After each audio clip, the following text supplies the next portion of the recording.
We now have, last year, over 100,000 overdoses who died, the majority from Chinese fentanyl streaming across the border.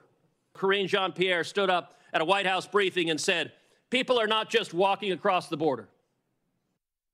Was she telling the truth? Senator, you are Was she telling the so truth? profoundly disrespecting. Was she telling the truth? That is the former Solicitor General of the state of Texas getting his lawyer on a grilling on Capitol Hill this week over Biden's unwillingness to address deadly drugs coming across the border. Secretary Mayorkas never really responded to Texas Senator Ted Cruz with a straight answer when confronted on Chinese fentanyl that is killing tens of thousands of Americans.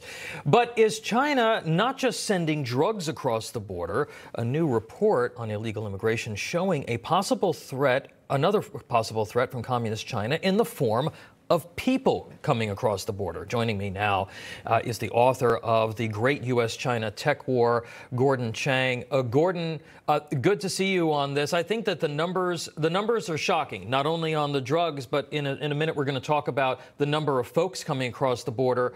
As Senator Ted Cruz pointed out, so many Americans are dying from this poison from China. Talk to us about the China connection here to the fentanyl that, of course, the communist Chinese deny. Most of the fentanyl is made in China by these large, well-organized gangs, Tom. And in China's near total surveillance state, the Communist Party knows what's going on. Right. Chinese diplomats have actually been supporting the fentanyl gangs, and the gangs actually launder their proceeds through the Chinese state banking system. So this is the Communist Party's project to kill Americans. Yeah, you know, Nan, you're a physician. Yes. I know that you follow this issue very, very closely. Yeah.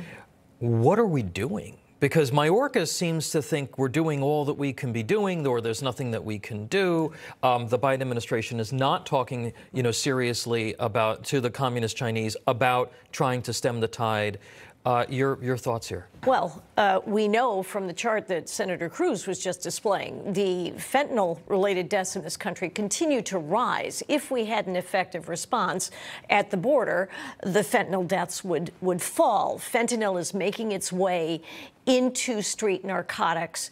It's being disguised as candy. Everybody has seen these photographs. Mm-hmm. It is such a terrible problem that now naloxone, Narcan, is going to be sold on drugstore shelves. Now, I think that's a good thing to have. But it is an admission that there is a catastrophic that this problem is completely here. out of control. And what we know is that the border is being overwhelmed by floods of people strategically so that the Border Patrol can be distracted. Meanwhile, the fentanyl gangs are coming in. Let's talk about the folks coming across the border. There's a report out from Axios that shows a massive spike in Chinese nationals apprehended crossing the U.S. border. Just under 2,000 in fiscal year 2022, the entire year. But already this year, more than double that, 4,300 encounters. And those are just the ones that we know about. Gordon, take a look at this video that we have from the border. Where are you from? My friend. Where are you from? China. China? Wow. Everyone? China? Yeah. China. Wow.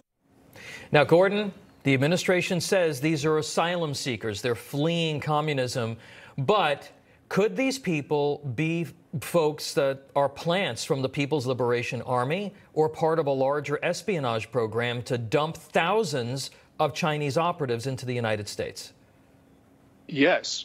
Michael Young, the war correspondent, who's been spending his time in the Darien Gap, where these migrants come from and flow through, has been saying that he's been seeing males of military age who are unaccompanied with families.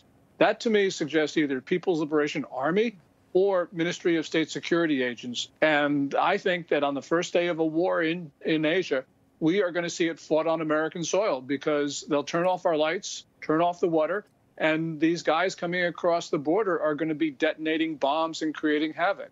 So really what we've got right now is our enemy infiltrating us. Now, most of the people coming across are refugees. China right now has some real problems, which is the reason why we have the flood of people from China. But in that flow, I am sure that there are saboteurs. I mean, it is striking. I mean, this is could literally be an invasion. Yeah. I just have just a few seconds left with you, Gordon. I couldn't help but think all week that the person who had the best day when this Trump indictment was announced was Xi Jinping. Mm-hmm. And just your thoughts on how our enemies are watching how the Democrats are looking to humiliate Trump and further erode our principles and drive political division. In 2019 and 2020, we know that Chinese social media platforms and their bots and trolls were supporting Joe Biden over Bernie Sanders in the Democratic primaries. And of course, they were supporting Biden over Trump in the general election. Right. That's all we really need to know. All right. Lesson there for everybody. Hope somebody is listening. Gordon Chang, always appreciate your insights, sir. Thank you for being here. Thanks, Tom and Nan.